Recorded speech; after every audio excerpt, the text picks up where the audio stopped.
Assalamualaikum warahmatullahi wabarakatuh. Bagaimana kabarnya anak-anak? Saya harap sehat. Pada pertemuan kali ini, Bapak Bayu Ardiansah akan membahas materi mengenai flora dan juga fauna yang ada di dunia. Sebelum kita memulai pembelajaran, marilah kita berdoa menurut agama dan keyakinan masing-masing. Berdoa, mulai. Doa selesai. Pada pertemuan kali ini, kita akan membahas mengenai persebaran flora dan juga fauna di dunia. Pada bab ini, kita akan membahas mengenai menganalisis sebaran flora dan juga fauna di dunia berdasarkan karakteristik ekosistemnya. Yang keempat, kita akan membuat peta persebaran flora dan juga fauna di Indonesia dan juga dunia yang dilengkapi dengan gambar hewan dan juga tumbuhan endemik pada setiap daerahnya. Indikator yang kita capai pada pertemuan kali ini yaitu mengidentifikasi faktor-faktor persebaran flora dan juga fauna dunia, serta mengidentifikasi jenis-jenis flora dan juga fauna yang ada di dunia. Sebelum kita memasuki materi, marilah kita membahas pada pertemuan sebelumnya. Pada pertemuan sebelumnya, kita telah membahas mengenai faktor-faktor persebaran flora dan juga fauna yang ada di dunia. Salah satu faktor yang paling mendominasi persebaran flora dan juga fauna di dunia yaitu iklim. Di bumi ini memiliki 4 jenis iklim, yaitu iklim tropis, iklim subtropis, iklim sedang, dan juga iklim dingin. Di setiap iklim ini pastinya memiliki flora dan juga faunanya masing-masing. Pada pertemuan kali ini, kita akan membahas mengenai persebarannya flora dan juga fauna. Yang pertama, kita akan membahas persebaran flora dan juga fauna yang memiliki ciri khas tersendiri di setiap wilayahnya, berdasarkan kondisi lingkungan dan juga kondisi iklim serta faktor-faktor lainnya yang akan mempengaruhi persebaran flora dan juga faunanya. Kita yang pertama akan membahas mengenai persebaran flora yang ada di dunia. Untuk persebaran flora ini akan banyak dipengaruhi oleh iklim atau kondisi fisik dari suatu wilayah. Persebaran flora di dunia didasarkan atas kondisi geologis dan juga fisiologis, atau yang disebut dengan pendekatan ekologis pada suatu wilayah. Berikut merupakan peta persebaran flora yang ada di dunia. Pada peta ini kita dapat melihat bahwa persebaran flora yang ada di dunia banyak dipengaruhi oleh kondisi iklim di suatu wilayah, serta banyak juga dipengaruhi oleh gerak semu matahari yang membuat kondisi suatu wilayah ataupun kondisi suatu sistem atau kondisi suatu musim di suatu daerah bisa memiliki perbedaan. Pertama, kita akan membahas dari bioma gurun. Bioma gurun merupakan bioma yang didominasi oleh batu dan juga pasir dengan tumbuhan yang sangat jarang. Hal tersebut karena di daerah gurun memiliki intensitas cahaya matahari yang cukup tinggi yang membuat daerah ini memiliki suhu yang sangat panas. Hal tersebutlah yang membuat batuan di daerah gurun ini mengalami pelapukan dan akhirnya membuat menjadi pasir. Bioma ini banyak ditemui di daerah sekitar lintang 2 derajat lintang utara, mulai dari pantai Atlantik di Afrika hingga Asia Tenggara. Bioma gurun ini memiliki beberapa ciri-ciri. Salah satunya curah hujan yang sangat rendah, hanya kurang dari 250 mm per tahun dengan intensitas panas matahari yang cukup tinggi. Tingkat evaporasi di daerah ini juga sangatlah tinggi karena curah hujan di daerah ini rendah. Air tanah cenderung asin karena penguapan di daerah ini sangatlah tinggi. Berikutnya, banyak ditemui hewan-hewan nokturnal. Hewan-hewan memiliki kantung sebagai alat penyimpanan air, seperti yang kita lihat pada gambar ada unta.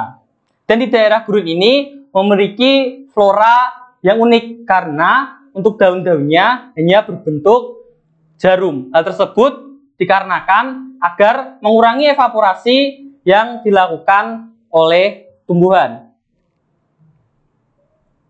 Berikutnya kita masuk ke bioma hutan hujan tropis. Bioma hutan hujan tropis ini banyak ditemui di daerah Khatulistiwa seperti di Indonesia. Bioma berupa hutan yang selalu basah atau lembab yang dapat ditemui di wilayah sekitar Khatulistiwa, yaitu antara 0 derajat sampai 10 derajat ke utara dan ke selatan. Untuk ciri-ciri hutan hujan tropis, yang pertama, curah hujan sangatlah tinggi, lebih dari 2000 mm per tahun. Untuk pohon-pohon utamanya memiliki ketinggian 20 sampai 40 meter. Cabang pohon berdaun lebat dan lebar serta selalu hijau sepanjang tahun.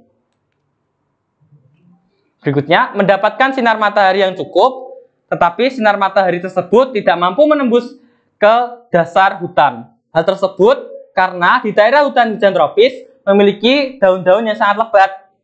Hal tersebutlah yang membuat daerah ini sinar matahari meskipun banyak tidak bisa menembus ke tanah. Yang kedua, mempunyai iklim mikro di lingkungan sekitar pemukiman, tanah di bawah kanopi.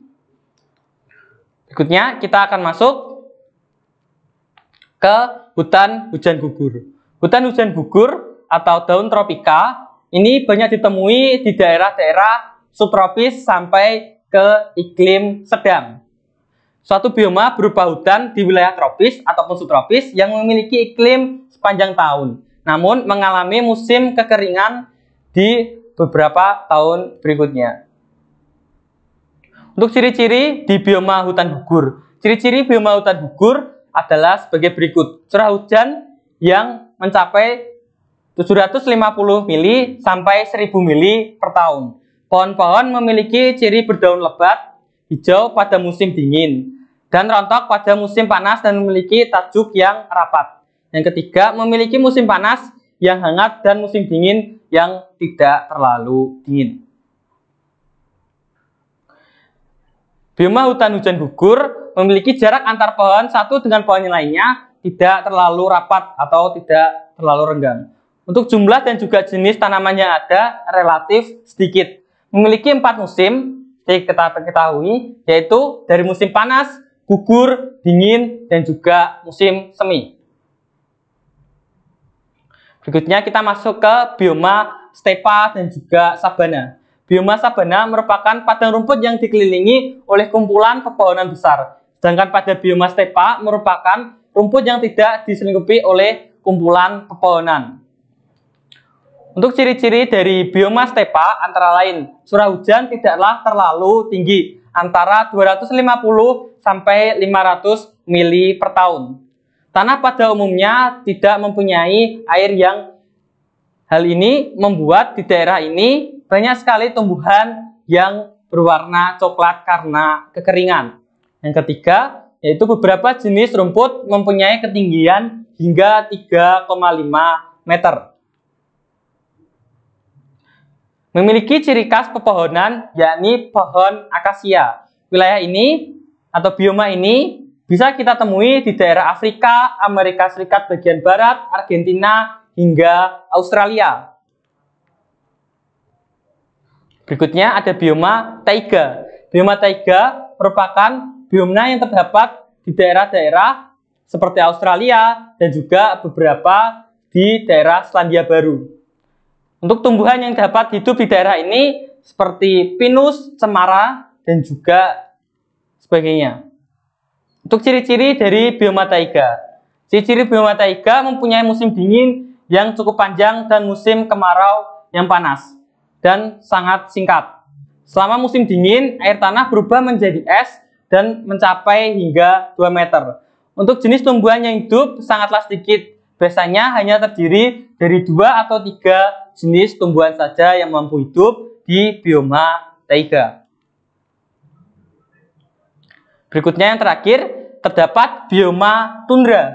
Bioma tundra merupakan bioma yang terdapat di daerah lingkar kutub utara hingga kutub selatan. Pada bioma ini tidak terdapat pepohonan yang dapat tumbuh, tapi hanya terdapat beberapa hewan-hewan mikro yang bisa hidup di daerah yang super dingin. Untuk ciri-ciri di daerah bioma tundra antara lain, yang pertama, hampir semua wilayahnya tertutupi oleh es ataupun salju, memiliki musim dingin yang sangatlah panjang dan juga gelap, serta memiliki musim panas yang begitu panjang dan juga terang.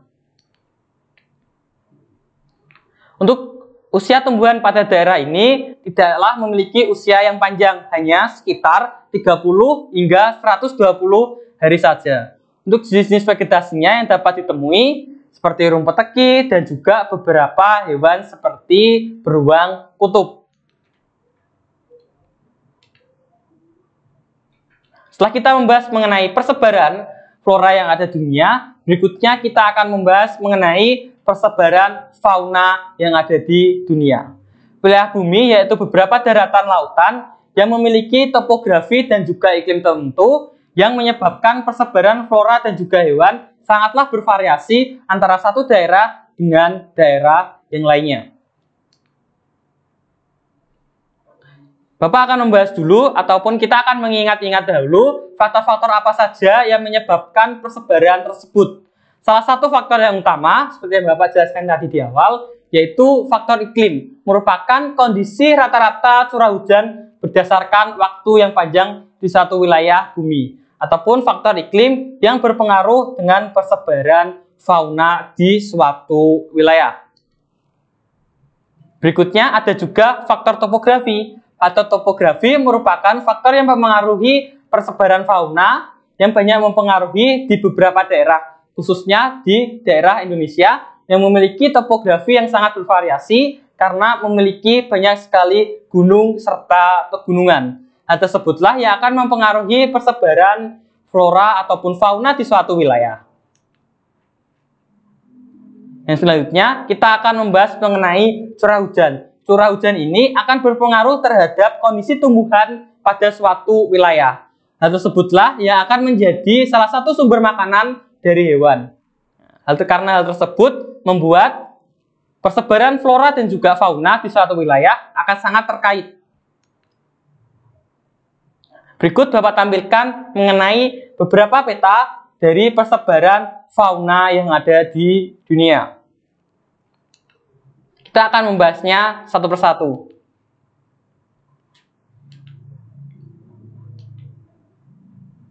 Yang pertama kita akan membahas dari kawasan Neartik. Kawasan Neartik merupakan persebaran fauna yang ada di kawasan Amerika Utara, Greenland, dan juga ada di daerah Kanada. Fauna ini contohnya seperti bison, tikus berupa kerbau, ataupun ada juga kambing gunung, seperti gambar berikut. Berikutnya kita akan masuk ke kawasan neotropik. Kawasan neotropik ini merupakan kawasan meliputi daerah Meksiko, Amerika Tengah, hingga Amerika Selatan. Fauna yang terdapat di kawasan ini seperti antropolog, terenggiling seperti di gambar, dan juga ada kera hidung merah. Untuk ciri-ciri kawasan neotropik, yang pertama daerahnya memiliki iklim tropis, didominasi oleh adanya hutan hujan tropis. Terdapat jenis hewan kera dan berbagai jenis burung. Yang keempat, terdapat hewan mamalia yang sangatlah besar seperti gajah, terdapat juga di daerah neotropik. Wilayah neotropik terkenal dengan hewan-hewan vertebrata. Berikutnya kita masuk ke kawasan Australia. Kawasan Australia merupakan persebaran fauna yang banyak dipengaruhi oleh daerah gurun serta daerah-daerah sabana dan juga stepa. Di daerah ini bisa kita temui di daerah Indonesia, yaitu di daerah Indonesia bagian timur, di Pulau Papua, dan juga di negara Papua Nugini. Fauna yang terdapat di daerah ini seperti koala, hewan endemik seperti cendrawasih, dan juga terdapat hewan-hewan kanguru yang berkantung. Untuk ciri-cirinya, ciri-ciri hewan di Australia didominasi oleh hewan mamalia berukuran kecil. Kedua, aneka burung berwarna terang dan juga bermotif seperti cendrawasih. Berikutnya, terdapat berbagai jenis hewan berkantung seperti kanguru. Populasi hewan seperti kera dan juga kucing sangat kecil terdapat di daerah ini. Berikutnya kita masuk ke kawasan oriental yang banyak terdapat di daerah Indonesia. Kawasan oriental yaitu kawasan ini meliputi daerah Asia Selatan dan juga Asia Tenggara. Banyaknya mamalia di daerah ini. Fauna yang terdapat di kawasan ini seperti harimau, gajah, siamang, dan juga beberapa hewan-hewan endemik seperti badak bercula satu maupun komodo yang ada di Indonesia. Untuk ciri-ciri di kawasan ini, yang pertama, banyak memiliki beberapa kawasan atau kawasan tertentu memiliki mamalia besar seperti gajah, badak bercula satu, kuda nil, ataupun badak bercula dua. Terdapat berbagai jenis monyet. Yang ketiga, terdapat binatang endemik seperti komodo, terdapat di daerah oriental. Yang keempat, terdapat jenis burung oriental dengan warna-warna yang menarik. Berikutnya kita akan membahas masuk ke kawasan Ethiopia. Kawasan Ethiopia merupakan kawasan di daerah Afrika sampai ke Gurun Sahara. Fauna-fauna yang terdapat di daerah ini seperti zebra, badak Afrika, jerapah, unta, dan juga singa di daerah Afrika. Untuk ciri-ciri di daerah Ethiopia terdapat fauna yang memiliki ragam yang sangatlah beragam. Terdapat hewan mamalia besar seperti badak ataupun gajah Afrika. Berikutnya, memiliki banyak kesamaan dengan kawasan oriental. Terdapat wilayah di benua Afrika sebelah selatan hingga pegunungan Atlas. Yang berikutnya kita akan membahas mengenai kawasan Paleartik. Kawasan Paleartik ini meliputi kawasan daratan Eropa dan juga sebagian di daerah Asia dan juga Afrika yang terdapat di kawasan utara. Fauna yang bervariasi di daerah ini meliputi sapi, domba, burung robi, dan juga beberapa hewan lainnya yang mampu hidup di daerah dingin ataupun daerah iklim sedang. Untuk ciri-ciri dari kawasan Paleartik yang kita lihat didominasi oleh mamalia besar juga. Memiliki beberapa kesamaan dengan wilayah Nearktik akibat perpindahan pada zaman es, khususnya perpindahan dari pulau-pulau di daerah Eropa. Kedua, hewan yang ada di daerah ini bisa bertahan di iklim dingin dan juga di iklim sedang, mencakup fauna di wilayah Eropa dan juga di Asia bagian utara. Sekian materi dari Bapak. Sebelum Bapak menutup pembelajaran pada kali ini, marilah kita berdoa menurut agama dan kepercayaan masing-masing. Berdoa mulai.